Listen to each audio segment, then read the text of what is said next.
worships other idols. That's foolish. And he marries all these women. Yeah. I guess, does wisdom keep you from sin is probably what Does wisdom keep you from sin is a very good question. They make these videos that say, shot on the iPhone 16 Pro. I've seen that, yeah. Whatever. As I was watching that video, it just like struck me. I was like, it doesn't matter what camera you use. It matters what's happening behind it. It's the storytellers, it's the producers, it's the people who are making decisions. This is disruption. You should always be ready to give an answer for the hope that is within you, Alex.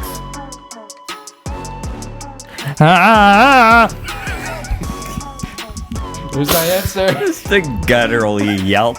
Welcome back to the Disruption Podcast, everybody. I'm your host, Alex Sikma, joined by my other host, Stefan Walicord. If you are watching this episode and you enjoy it, please like and subscribe, and always be sure to share with somebody else if this episode was really meaningful to you and you wanted to share it with other people.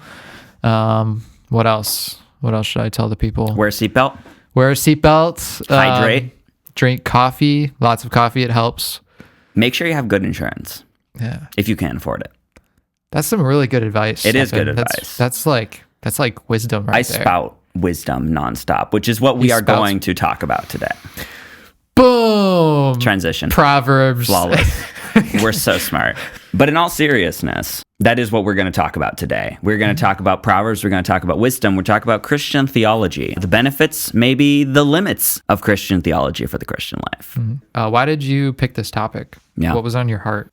We live in a specific, and this is kind of a factor of our denominations, specifically kind of in reformed subculture and being young and online and kind of in that apologetic theological worldview space, right? Mm-hmm. And you have a lot of focus on people learning theology, learning worldview, learning apologetics, things like that, being informed, being educated, which is great, which is awesome. That's a valuable thing. And it's a great corrective to the kind of anti-theological ideas that are floating around in evangelicalism right now, because there's a lot of that. People who don't care about theology at all. It's just like, it's just me and Jesus and whatever. And it's like, that's not healthy. Yeah, it's like experiential versus knowledge. Yes. And that's an unfortunate two sides playing against each other. Exactly. It's a bad dichotomy. It doesn't actually get you anywhere. But specific thing that, and I think this is specifically among young Reformed people, is there's this sense that to be a better Christian means to know more theology. As a young Christian who grew up learning a lot of theology, on some level that was implicitly something I accepted, even if I wouldn't say it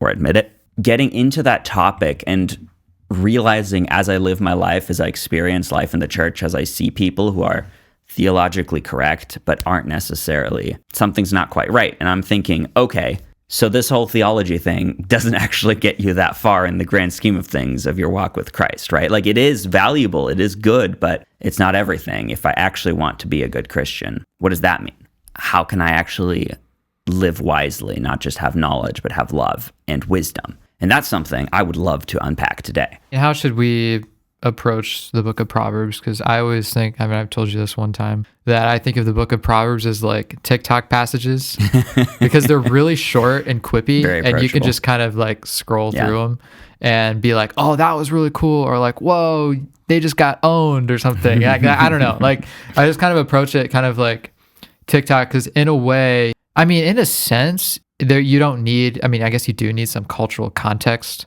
to understand a single TikTok amongst all the millions of TikToks. So you kind of need a sense of cultural context when you're reading a book of Proverbs. But you, in another sense, you kind of don't. It's like one short video that speaks for itself, or one short quippy line that speaks for itself. You don't need to go out and read like whole chunks of the Bible and then just be like, okay, this is like speaking to this, and be afraid of taking it out of context, because each verse of Proverbs is pretty short. And so you can kind of take it out of context, or use a bunch of small proverbs and have them work together in a certain sense. But I've always come to Proverbs when I was like, I don't want to read huge chunks of the Bible. I just want to read something really short and think about it. Yeah, something bite-sized really Bible. Fun-sized. I wonder how Solomon would feel about having his book of Proverbs being referred to as fun-sized, but it's definitely formatted very differently than what we're used to reading out of the Bible.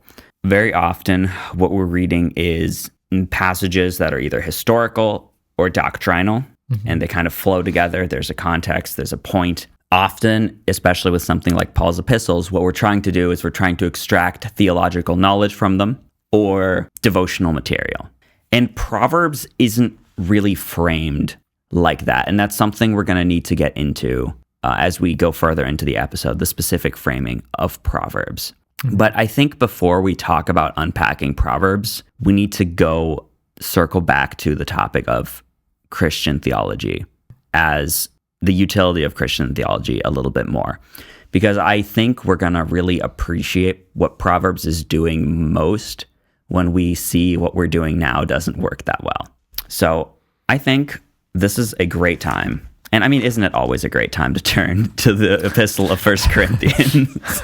So, Christian theology. I remember a specific discussion that I had. I was in a college study group. We were reading C.S. Lewis books, if I remember correctly. And one of the members, who was like sort of part of the study group, but also sort of not really, he had converted to Eastern Orthodoxy, actually somewhat recently at that point. And at some point, he made a remark around the lines of, in the Reformed faith, when people want to get closer to God, it kind of seems like they just do a Bible study or read a theology book. Can I say that one more time? He said, in the Reformed faith, it seems to me that when somebody wants to get closer to God, they just do a Bible study or read a theology book. So it's like a bunch of works and it's that kind of about knowledge almost, an elevation of knowledge as what it means to be a good Christian. I mean, I had disagreements with him, obviously, on things. We had some very interesting discussions about, orthodoxy and the Reformed faith and things like that.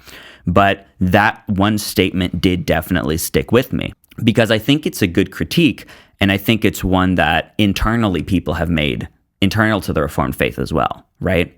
People like Joel Beakey, who are talking about the experiential side of the faith, who are putting that front and center instead of just the doctrinal side. And Beakey's extremely doctrinal. I mean, he writes books more than I read books. I feel like if I took all the time that I was asleep during the week and I devoted that to writing books, I probably wouldn't be able to catch up with him. Well, that's what he does. He writes books for fun.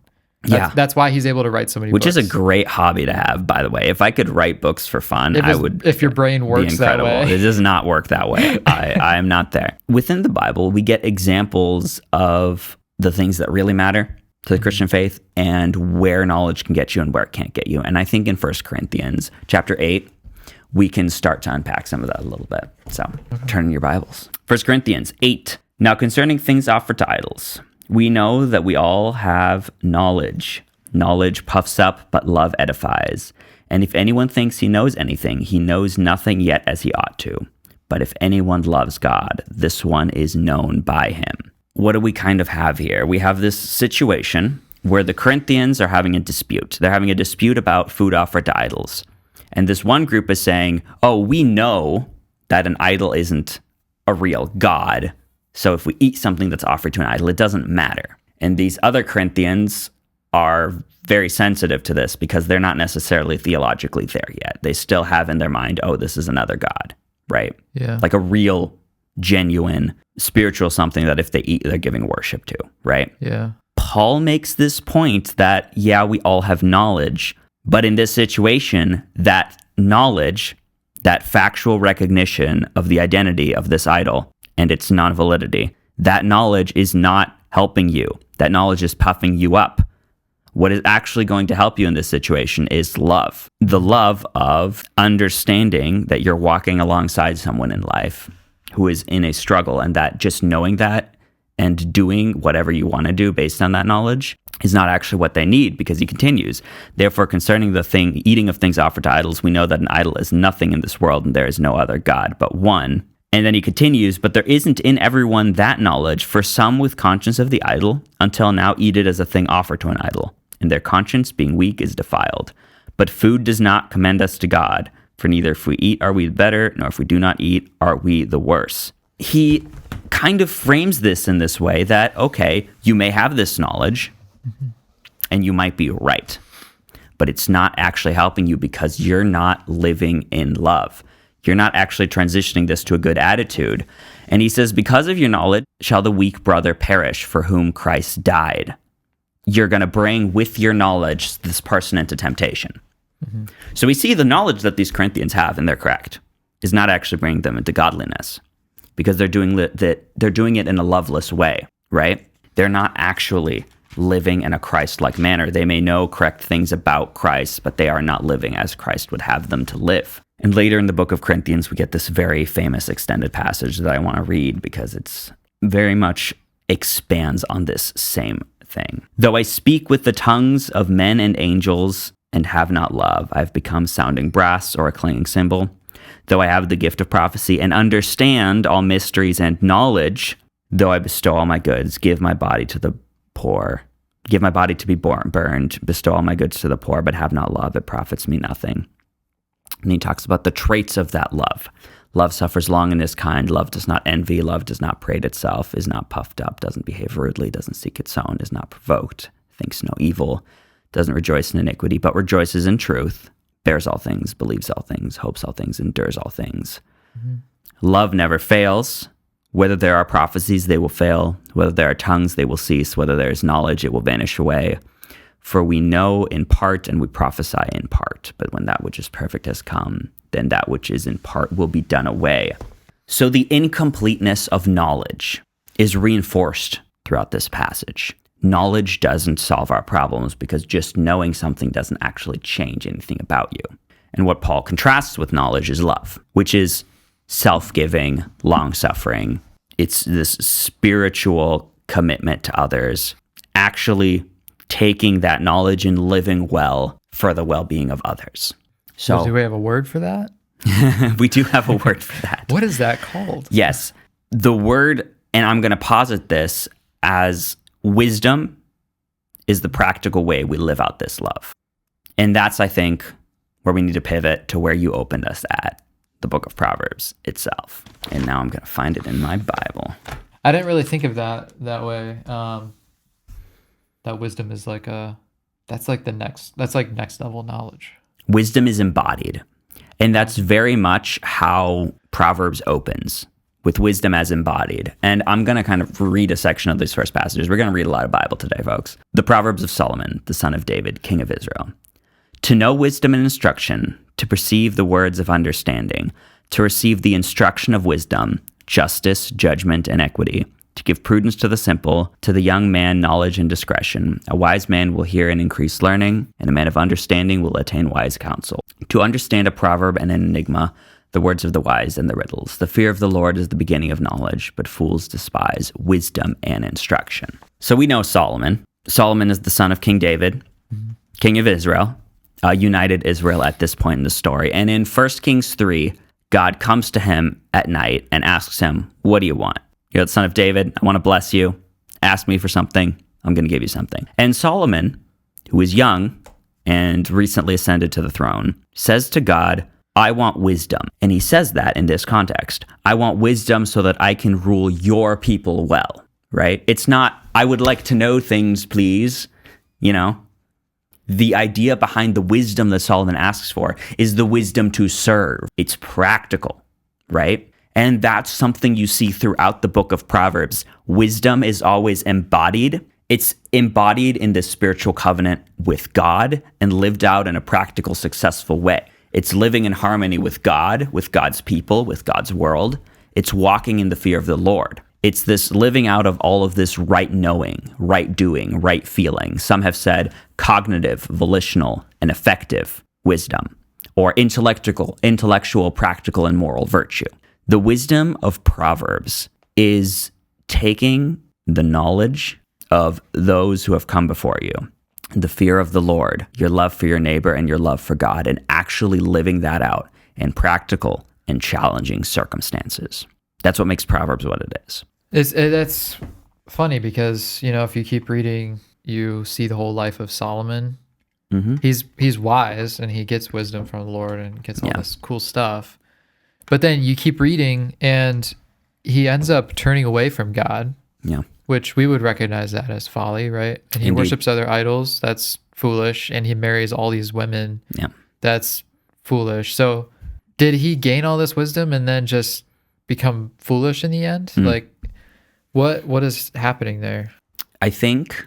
I guess, does wisdom keep you from sin is probably what Does wisdom keep you from sin is a very good question. The thing is, wisdom is something that you're formed by, and it's also something that you practice on some level. And you can be a person who is wise and engage in folly.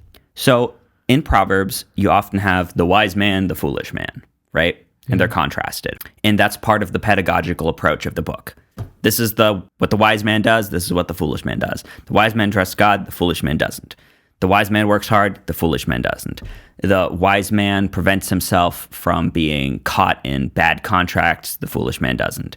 The wise man follows the example of his father and is faithful to his wife. The foolish man is caught in adultery and sin, right? These two characters are constantly being contrasted. But realistically speaking, as actual individual people, sometimes we might live life like the wise man, and then sometimes we might live life like the fool.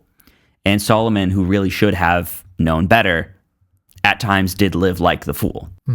It's very obvious because he found things that he wanted and he chased after them instead of chasing after God. And maybe he thought he could hold that in tension, but as a wise man, he should have known that he can't. And that the fear of the Lord, as it says in his very book, is the beginning of knowledge. Fools despise wisdom and instruction. And there's a sense in which he chose not to fear the Lord when he offered sacrifices to idols as part of his agreements and his trade deals and his relationships with his wives.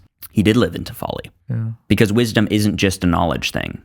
He probably knew the right thing to do, but he didn't actually live wisely. And that points out something about wisdom. Wisdom is living well. It's not just knowing correctly, it's living well. And the love that Paul describes in Corinthians is a part of that, right? So taking that knowledge and knowing how to use it and when to use it and making the right choices. Yes. I think because his heart turned away, he failed making good choices. He almost like stopped making good choices.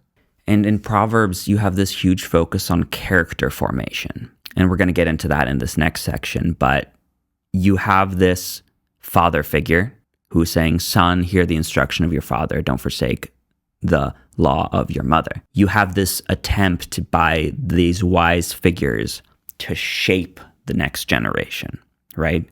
So it's not just that they're giving them wisdom as this abstract thing. Here, have a wisdom. This is a list of wisdom. They're trying to form their internal conscience and their heart with these proverbs. They're trying to mold a character, and that's what's at play here.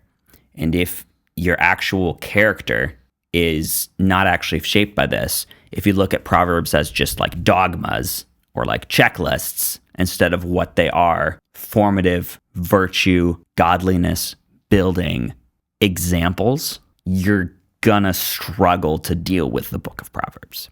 This is something a lot of people have trouble with because there's a lot of promises in the book of Proverbs. Well, if you do this, then this will happen, right? Yeah. I mean, like if you train up a child in the way he should go, then everything's going to be fantastic, right? Yeah. And people are like, but it's in the Bible. It must be true. Well, it's a proverb. You've got to understand that what Solomon is trying to do is he's trying to teach you how the world works, how God's world works, generally. He's not giving this dogmatic, factual, informative, if A, then B. That's not how Proverbs works. If you read Proverbs like that, you are not going to have a good time. You are not going to have a good time because you're going to be like, oh, if I receive his words, then, I'm going to become wealthy. And I mean, that kind of stuff is in Proverbs. Like, oh yeah, the wise is wealthy and the foolish is poor. Yeah. And you can look at that and say, but I know all these wise, godly people who are poor. Is the promises of Proverbs not true? Well, that's not exactly what Proverbs is saying. Yeah. Proverbs is saying, generally speaking, wisdom leads to increase, and foolishness, laziness, and all the things that go along with that leads to poverty. But this is not this objective promise, like a prosperity gospel preacher would take it as, if you do A, then B, that this is kind of some cosmic deal or contract that we've negotiated with God to get what we want. Not how it works. Not how Proverbs is formatted. Like with all the Christians that are reading Proverbs and saying, if I'm going to be good and just and all this stuff, or if I'm not lazy, then I become wealthy and I prosper. And that doesn't happen that way. Just read a little bit further and you'll get to the book of Ecclesiastes. Oh, yeah. Where it basically is like you have to use both of those books. Oh, 100%. Proverbs and Ecclesiastes. And we're in this section of the Bible called wisdom literature. Yeah. And wisdom literature is very tricky. And I think Christians struggle with wisdom literature a lot because you have Job, which is a long book of back and forth about why everything is awful. Okay. Yeah. And then you have Proverbs, which is a bunch of random advice or something.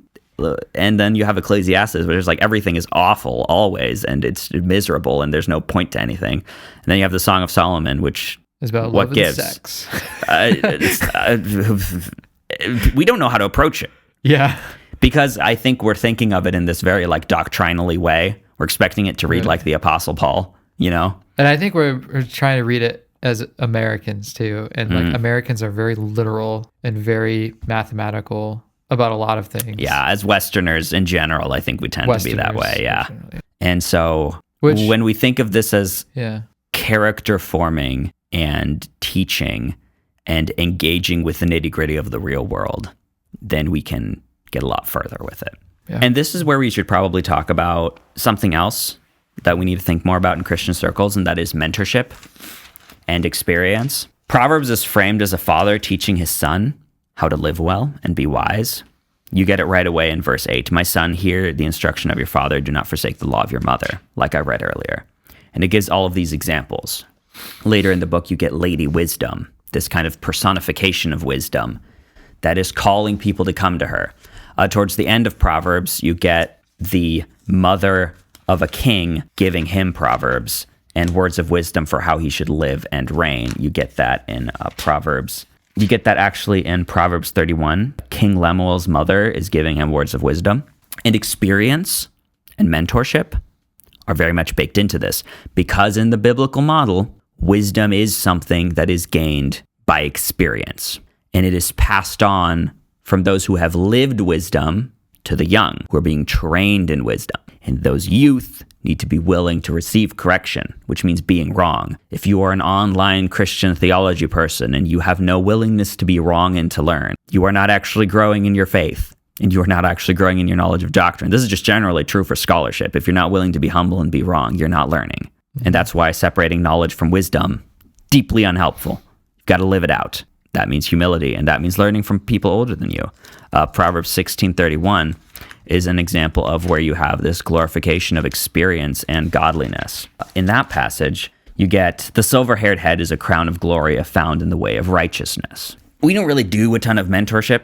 I mean, we kind of have a sort of sometimes juvenilized youth culture.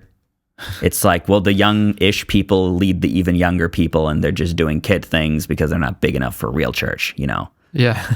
It doesn't seem super helpful. It doesn't seem super biblical. Something to think about. Are we actually bringing them up to the level of the wisdom of their mentors? And, you know, you don't need to expect children to act like adults, but are you mentoring them?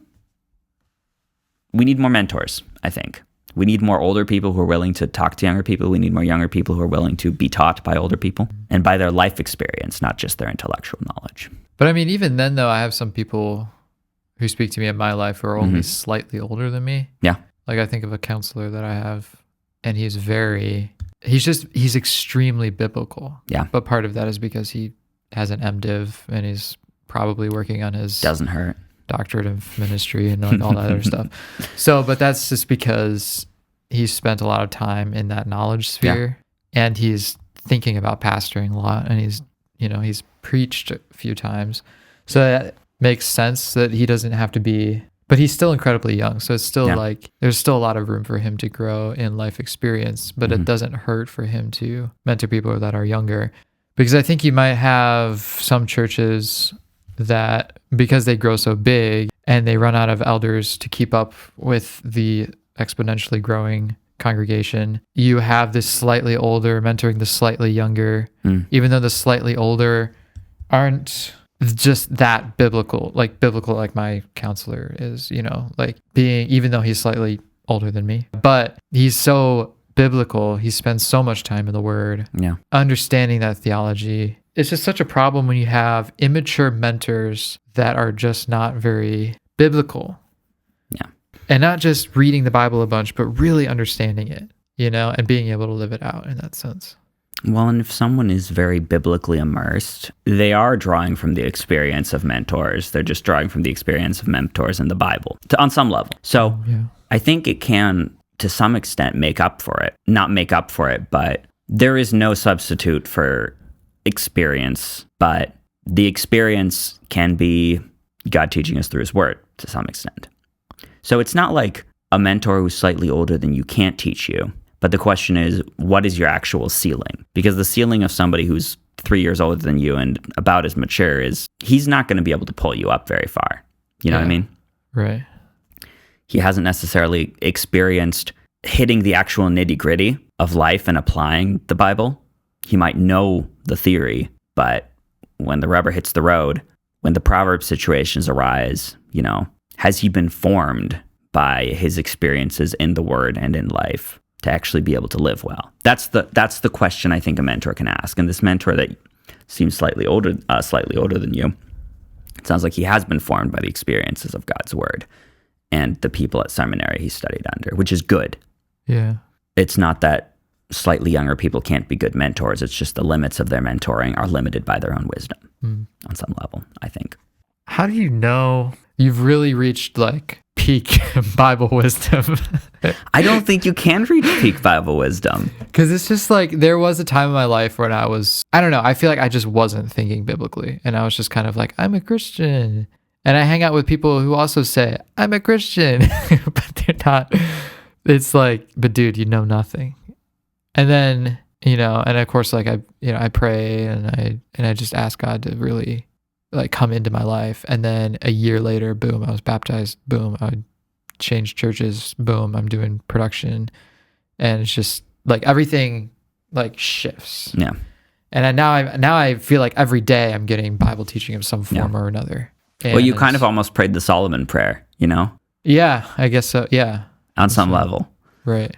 But it's just like my eyes were closed before, but now my eyes are more open. Mm-hmm. But it's only slightly. Like I feel like I've only slightly I'm like a little kitten. I'm squinting, trying to pull its soggy eyes open, Right. But it's like, man, I feel like I'm so much better than I was previously. But then I'm thinking, of course, I could be so much more wise in the future. Mm-hmm. I don't know. Like, I don't know what question I'm trying to ask even. I don't think that there's like a ceiling and once you hit it, you're done. Yeah. I mean, that's the actual living out of godliness and knowledge and good living is not something that you can perfect. Mm-hmm. Certainly not in this life. I honestly don't even know if magically in heaven we're going to know everything either. I think we're going to be learning and growing in heaven on some level as well. Mm-hmm. Because as humans, we are finite. And that's great because it means we're learning and doing and accomplishing. And that's part of what makes us what we are. Yeah. And God certainly made Adam and Eve finite, limited. Oh, yeah. And they had to learn. They always learning. Yeah. And, well, no, they didn't always learn. But they didn't always learn? They didn't always learn. They certainly didn't learn not to eat the fruit. Yeah, he told them not to. But I'll see, that is interesting. And that's where you're trying to learn to develop spiritually, to live well. Yeah. And there is a level where that is hard work. And if you're a Christian trying to learn to live well, that does mean learning some knowledge. That also means your personal walk of sanctification. I think wisdom is kind of a holistic sanctification. You're sanctifying your life and how you apply what's inside your heart outside. Mm-hmm. And there is such a thing as unproductive discourse where you're using your mind knowledge and fighting about mind knowledge, and your actual living of that love inside your heart isn't actually being done because you've made the intellectual side the goal, the thing that you want to achieve. And I think that's what some young people in the Reformed world should be concerned about, making that their goal instead of the actual godly living in love. And James in the Bible actually really hits this hard when he goes in James 3, 13 to 18. He asks, who is wise and understanding among you? Which is heck of an opener, right? You guys say you're wise and understanding? Okay, let him show by being correct, writing papers, dissertations, MDiv. No. Let him show by good conduct that his works are done in the meekness of wisdom. What a line. Let him show by good conduct that his works are done in the meekness of wisdom. So if you are doing seminary, if you are doing that dissertation, that PhD, you're doing it in good conduct. Good conduct. It's work. You are living out something. It's meekness of wisdom. You're not shoving people over for being wrong and stupid and, having their ideas wrong. It's the meekness of wisdom. But if you have bitter envy and self-seeking in your hearts, do not boast and lie against the truth. This wisdom that's full of bitter envy and self-seeking, does not descend from above, but is earthly, sensual, and demonic. You can have a demonic theological education if what you're using your theological education for is the destruction of your fellow Christian. That's a scary thought. Should be a scary thought. For where envy and self-seeking exist, confusion and every evil thing are there. But the wisdom that is from above is first pure, then peaceable, gentle, willing to yield, full of mercy and good fruits, without partiality and without hypocrisy. Now the fruit of righteousness is sown in peace by those who make peace. What a different framing of wisdom than the one that the Corinthians had, where their knowledge is causing dissension and the weaker to stumble. James says, if you have any wisdom, this is what it should be leading to, essentially the fruit of the Spirit. James has been called the Proverbs of the New Testament, and people struggle with James because James is all about good works, good works, good works. But that's because you got to read James a little like Proverbs. James is about what are the consequences of living with God. That's why James is tricky, because you got to think of James as character forming. It's what is the result of what's in your heart. That's what James is asking, right? And that's why people are like, oh, James has works in it, and I don't know if I like that. That's scary. It's like, well, of course James has work in it. James says if there's a transformation of the love of God in your heart, time to apply it. It's not saying that you're saved by your works. It's saying your heart change better lead to works of love and meekness, right? Because if you've been transformed, what are you going to do about it? Mm-hmm. That's the Proverbs question. You're living in covenant with God. What are you going to do about it? You going to learn to be formed by the wisdom of God, or are you going to be formed by the folly of the world? Are you going to be formed by this earthly wisdom that is self-seeking, boastful, and be formed by the heavenly wisdom that is pure and peaceful and builds the brethren up? Mm-hmm. It's a big challenge. Proverbs is very pedagogical. It's about teaching, right? Wow. Yeah. Yeah. And it's from the perspective of an instructor to a child, to a son, a youthful figure. And he wants him to be happy. He wants him to be successful. He wants him to walk in the fear of the Lord. Yeah. And so that's why he's teaching him these things. And that's why Proverbs isn't full of doctrinal points. If somebody's pulling a ton of doctrinal points from Proverbs, it's probably going to be a little off point, right? Mm-hmm. And this is something where I guess we could ask, like when we're doing like things like Sunday school or things like seminary and stuff like that. What is the skeleton that we're hanging our knowledge on? Because that knowledge is good. It's great stuff, Yeah. But what's the skeleton that we're hanging it on? We should be hanging it on the skeleton of the love of Christ for his people. Yeah. And the desire to be ready to give an answer for the hope that's within us, the desire to grow in discipleship personally, the desire to understand the world and therefore to change it. And all of that has to be rooted in a love of God and neighbor. Because if you don't have the why, you're not going to care about the specific how-to. You know what I mean? For example, I am bad at guitar. When I said I just have to practice guitar so that I can be good at guitar, because I guess it'd be cool to be good at guitar, I did not practice guitar at all, okay? I was a terrible practicer. But when I learned to love music, creating music, writing songs, things like that, all of a sudden, learning the guitar is something I wish I have time to do. It's something that I'll squeeze time in for. It's something that I dedicate an afternoon or a few hours to because I actually care about something, and that leads me to put in the work and to gather the knowledge and to build up the skill. I'm still bad at it, but now I'm actually picking up my guitar because now I actually care, because now I actually have a reason to care. And the theory is going to get absorbed because the theory is built on top of the fact that I do care. This is I'm going to make it connect somehow. ChatGPT, how do I transition? In the production world, there's always this debate either in music or in movies. More gear or less gear, which is better. And there's a lot of indie people that'll just be like, oh, just be minimalist, like just do less gear.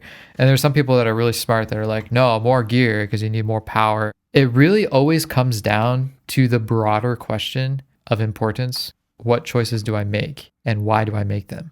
Mm-hmm. It's always about the decisions you make. Yeah. Because the decisions that you make dictate everything else. It dictates the gear that you're going to use. It dictates the thing you need to learn, because it's always the why. Mm-hmm. And that determines what you're going to do. So, if you're making, for instance, there's this video producer, it's given the assignment from Apple to make a video filmed only with the iPhone 16. Mm-hmm. So they make these videos that say, shot on the iPhone 16 Pro. I've seen that, yeah. Or whatever. And you look at how they do that, and they've got like gear galore. They've got so many gear. They've got the most talented storytellers. They've got the most talented gaffer, which the gaffer is, he understands the science behind the mood, and the storyteller is communicating to the gaffer, oh, I want to tell this story and I want this kind of feeling and I want this emotion. And the gaffer's like, oh yeah, I know how to dial that in. And he has the knowledge to be able to dial in the technical things to get the lighting just perfect to set this mood. And then the storyteller says, all right, we got the mood. Now this is what this actor says to that actor. And here's how we're going to pan the iPhone in. But the iPhone is like attached to a gimbal, which is on a cart, which is like being moved in and moved out. And as I was watching that video, it just like struck me. I was like, it doesn't matter what camera you use. It matters what's happening behind it. It's the storytellers, it's the producers, it's the people who are making decisions. Mm-hmm. And those decisions impact the kind of gear that they use, the kind of story that they're trying to tell, and the kind of emotions that they're trying to evoke. And so, but that requires knowledge. Yeah. And knowledge is fine, but knowledge doesn't just work by itself. Knowledge about how the camera works and the tools that you're using on the camera, you have to make decisions once you acquire that knowledge. Yeah. How are you going to use it? The choices that you make as a director, cameraman, mm-hmm. are driven by your love, let's almost say, for what you're trying to create, right? Yeah. So the practical decisions, the wisdom, the knowledge, the applied skill being used in the media is flowing out of that fundamental setting of the heart. Mm-hmm. And that's a very kind of Proverbsy way to explain it. But, if the fear of the Lord is the beginning of knowledge, the love of God in your heart is going to be the fountainhead of any wisdom. And you need to put in the work to get that technical skill down. But that thing in here is the most important part. Yes, I have a closing segment. This the most Sunday school section in the world. The Sunday school answer is cheese. Oh boy. At the end of the day, we are being taught by the book of Proverbs, by the book of James, by the Bible as a whole, formed by the discipline of God as we walk through our lives, trying to apply what we've learned spiritually. We're being formed by this wisdom of God, but it is in Jesus that the wisdom of God is embodied. And actually, Paul says that in 1 Corinthians 1:20-25. Where's the wise? Where's the scribe? Where's the disputer of this age?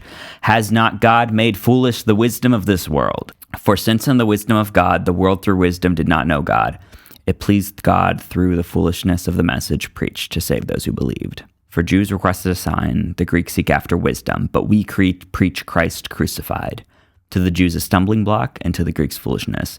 But to those who are called, both Jews and Greeks, Christ the power of God and the wisdom of God. Because the foolishness of God is wiser than men, and the weakness of God is stronger than men. Paul is contrasting here the wisdom of this world, of the Jews, of the Greeks, the people who think they understand stuff, with Christ, who is the real wisdom of God, and how his wisdom is way stronger than the wisdom of this world. And Paul is constantly pointing to Jesus and how to live in our lives. In Philippians, he says, live like Christ, who condescended to be near to us, to be sacrificed for our sin, right? Let that be something that you keep in mind as you're trying to reconcile each other to yourself. He's using Christ as an example for how we live. He's wisely applying what Jesus is like to be showing us how we should be living like. He's using this example of someone with the ultimate amount of knowledge and experience and love John 3:16, Ephesians 5:25, Romans 11:33. You see the love of God constantly being manifested in Jesus Christ. And if, like Paul says in Corinthians, our wisdom should be coming from love, then that self-giving attitude that is in Christ should be exactly how we're living out our wisdom. And so many church fathers compared Jesus to Lady Wisdom in Proverbs because they're shown as creating with God. They're shown as inviting the fools to come to God for free, to receive God's wisdom. And like you get the same thing with Solomon. God says, I'll give you wisdom. Lady Wisdom calls, I will give you wisdom. All you got to do is come. I can teach you to be right with God. I can teach you to receive forgiveness. I can teach you how to live in harmony with God and with God's world and with God's people. All you have to do is come.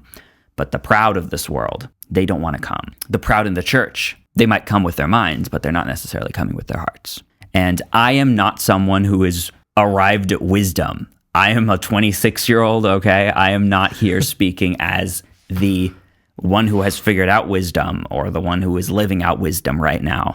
But what I do have to say is my dad basically told me when I was young to read through the book of Proverbs like on repeat. And for a long time I did. I was just reading Proverbs over and over and over again. And he's like, it teaches you how to live. And I was like, okay.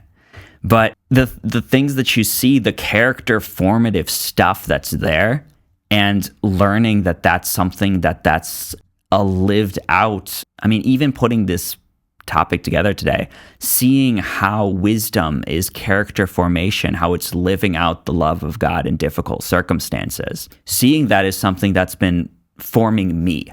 And I was so excited to talk about that because I think wisdom is a far better model of how to live as a Christian than information seeking.